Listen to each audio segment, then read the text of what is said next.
द्वंद्व कहां तक पाला जाए, युद्ध कहां तक टाला जाए, तू भी है राणा का वंशज, फेंक जहां तक भाला जाए। नमस्कार, मैं हूं ब्रजेश श्रीवास्तव और आप देख रहे हैं खबरों का थर्मामीटर। लंबे समय से जिसका इंतजार था, आखिरकार वो घड़ी आ गई और पाकिस्तान को नेस्तनाबूद करने का काउंटडाउन शुरू हो गया।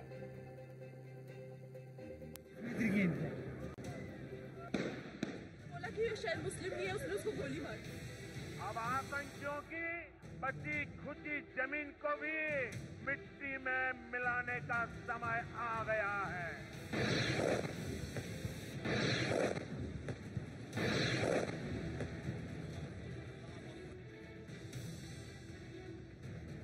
हर व्यक्ति को चुन चुन कर जवाब भी मिलेगा, जवाब भी लिया जाए। जैसा आप चाहते हैं वैसा होकर कर।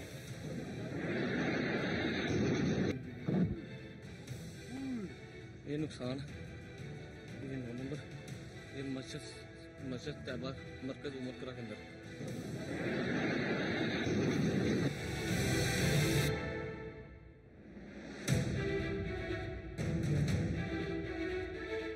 मौत की कसम गिरी है।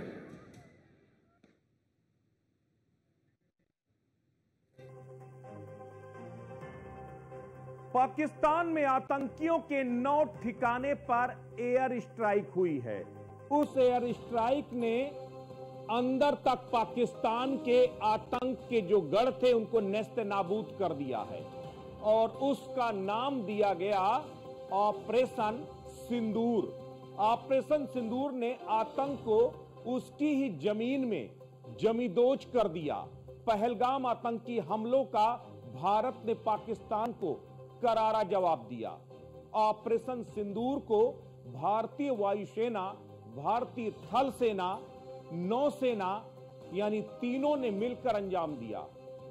इस स्ट्राइक के लिए एयर टू सरफेस मिसाइल का इस्तेमाल किया गया और आतंक के ठिकानों को नेस्तनाबूद कर दिया गया।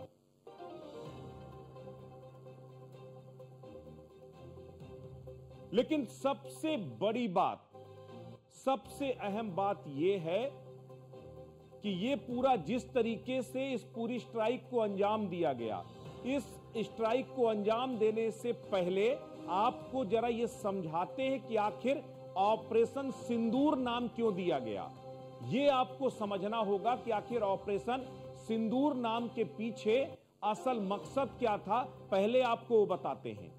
दरअसल जिस तरीके से 22 अप्रैल को आतंकियों ने पहलगाम में कत्लेआम किया था, बेगुनाहों को माथे में गोली मारी थी, देख देख करके उनके धर्म पूछ पूछ कर गोली मारी थी, वो अपने आप में बेहद अहम था।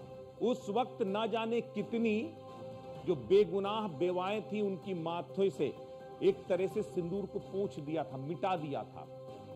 प्रधानमंत्री नरेंद्र मोदी ने उसी समय संकल्प कर लिया था कि दरअसल जिस तरीके से इन्होंने हिंदुस्तान की बेटियों के माथे से सिंदूर पोंछा है, उसी तरीके से पाकिस्तान में आतंक का नामो निशान मिटा देंगे।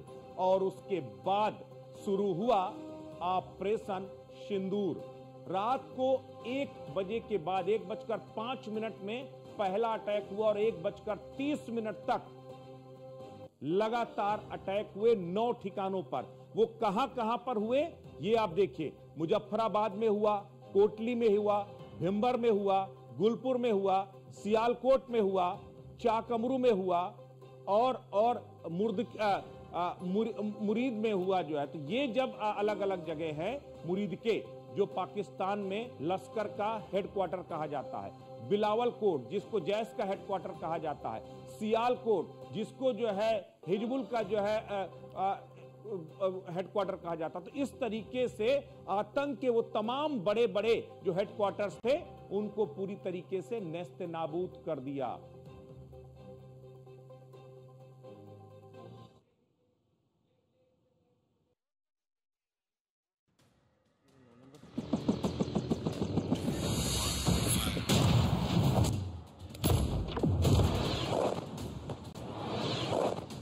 इस कार्रवाई में 9 टेररिस्ट कैंप को टारगेट किया गया और पूरी तरह से इस से बर्बाद किया गया।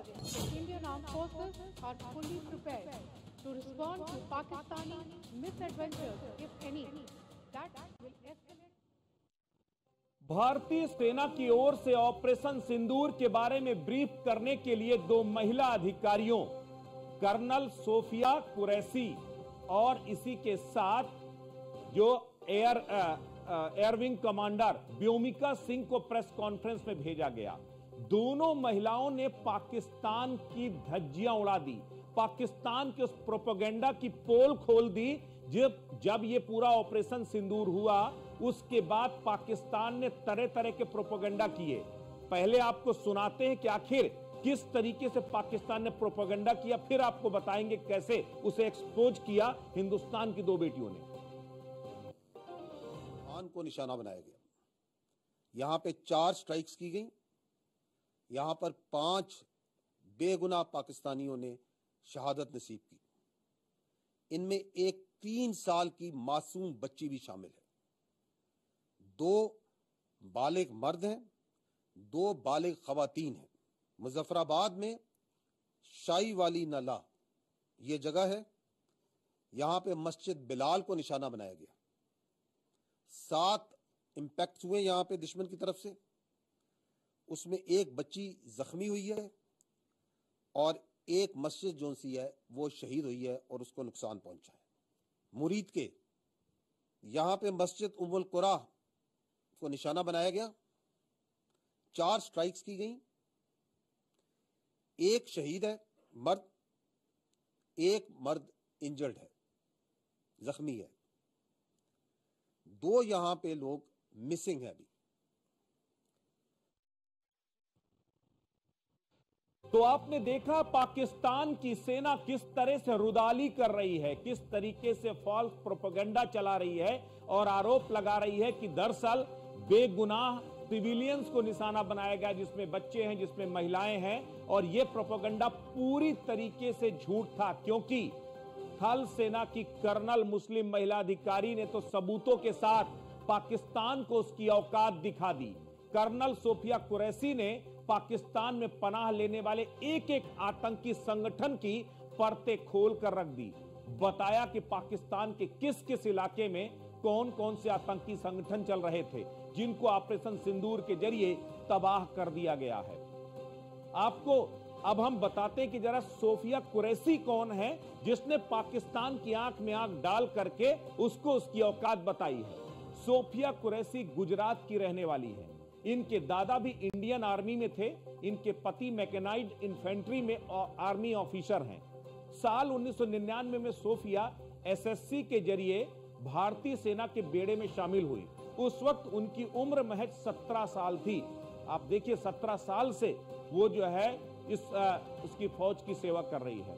कर्नल सोफिया कुरैशी ने वर्ष 2016 में पुणे में आयोजित बहुराष्ट्रीय अभ्यास में सेना की टुकड़ी का नेतृत्व किया था। उस वक्त दुनिया के तमाम मुल्कों की सेना थी, जिसमें अकेली लड़की थी, वो सोफिया कुरैशी थी। सोफिया को शांति स्थापना अभियानों में भी वो लगातार सक्रिय रही। 2006 में कांगो के संयुक्त राष्ट्र शांति मिशन में भी सोफिया शामिल थी। तो ये सोफिया कुरैशी वो शेरनी है जिसने हमेशा शांति की वकालत की, लेकिन जब पाकिस्तान नहीं माना तो पाकिस्तान को उसकी भाषा में किस तरह समझाया जाए, कैसे आतंकियों को तहस नहस किया जाए, वो भी एक तस्दीक किया।